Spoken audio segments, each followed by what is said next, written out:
Parce que la question que je posais, c'était, si ces funérailles avaient lieu aujourd'hui, qu'est-ce qu'on dirait de toi? Question numéro 1. Question numéro 2. Et je dis, écris ça. Non, n'écris pas. N'écris pas.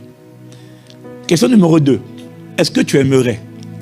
Est-ce que ce qu'on dirait, c'est ce que tu voudrais qu'on dise? Est-ce que ce qu'on dirait, c'est ça que tu veux qu'on dise à ton sujet?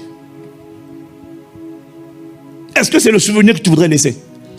Est-ce que c'est le témoignage que tu veux que ta vie laisse sur la terre? Est-ce que tu veux qu'on parle de toi comme ça là, si c'était aujourd'hui? Ok, maintenant troisième question. Si jamais ce qu'on dirait aujourd'hui n'est pas ce que tu veux qu'on dise, question, qu'est-ce que tu voudrais qu'on dise? Maintenant je te demande de prendre un stylo et de l'écrire. Qu'est-ce que tu voudrais qu'on dise? 1. De ton caractère. 2. De ce que tu as fait. À quoi a servi ta vie? Qu'est-ce que tu as accompli? Qu'est-ce que tu as laissé? Et là, je leur ai dit, prends et puis écris. Fais un voyage. Projette-toi. Qu'est-ce que tu as envie de laisser? À quoi tu as envie de ressembler?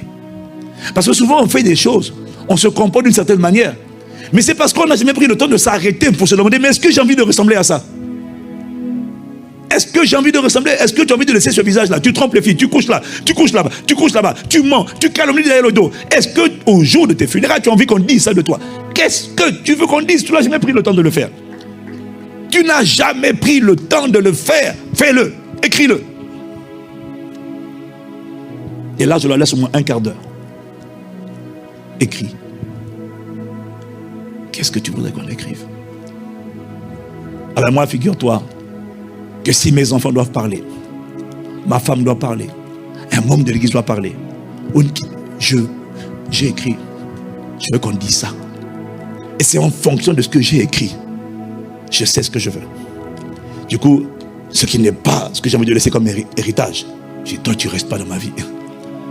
Les relations qui veulent salir mon témoignage, qui veulent m'emmener à être ce que je n'ai pas envie d'être, j'ai dit, je suis désolé. Cette amitié-là, ça va s'arrêter là. Ce n'est pas de l'amitié. C'est de l'empoisonnement. Ce n'est pas de l'amitié. Décide ça. Décide ça. Prends le temps. Prends un rendez-vous avec toi-même.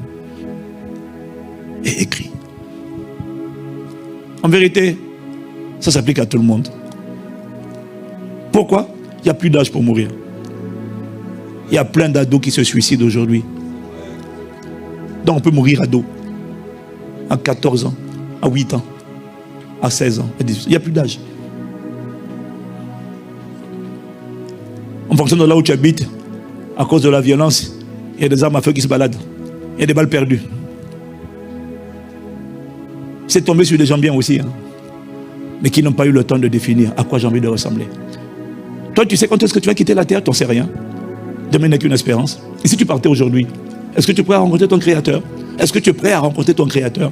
Est-ce que c'est le visage que tu as envie de montrer devant Jésus?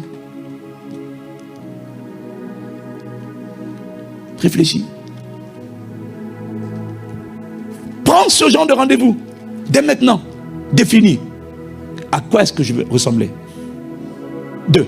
Ça c'est la première. 2. Qu'est-ce que j'ai envie d'accomplir? Même si je ne sais pas ce que j'ai envie d'accomplir, je ne parle pas du métier, je ne parle pas de mon métier. J'ai envie, ingénieur, c'est pas un accomplissement. Docteur, c'est pas un accomplissement. Quand je dis qu'est-ce que tu as envie d'accomplir, je ne te parle pas de me répondre ingénieur, docteur. C'est pas un accomplissement, c'est un boulot. C'est pas un accomplissement. Tu n'as rien accompli, je suis ingénieur. Qu'est-ce que ta vie va servir à faire? Accomplissement, je parle de vie transformée. Je parle de au moins 1000 disciples de Jésus. Je parle de guérison, de délivrance, des cœurs, tant de cœurs brisés qui ont été restaurés. Ça, c'est un accomplissement. J'ai été un instrument pour la guérison des multitudes. Ça, c'est un accomplissement. C'est pas j'ai travaillé pendant 20 ans chez Alstom, j'étais ingénieur. On s'en fiche, c'est pas un accomplissement. Tu vas laisser quoi? J'ai gagné ton argent. C'est pas un accomplissement. Ton argent a servi à quoi? Explique-moi. Donc, dès ton jeune âge, tu peux te projeter en termes d'accomplissement. Je veux que ma vie soit utile. Je veux que ma vie impacte des milliers de gens. Ça, rêve, projette-toi. C'est la seule manière de te délivrer de ce que tu fais aujourd'hui, du mauvais caractère que tu as aujourd'hui, des blessures que tu manifestes aujourd'hui. Tu critiques les gens, tu es amer, tu es jalouse, tu es critique, tu es méchant. Parce que tu ne t'es pas parce que tu as envie d'être méchant. Pas parce que tu as envie d'être méchant. Parce que tu cours tellement que tu ne t'arrêtes pas pour demander est-ce que c'est à ça que tu as envie de ressembler.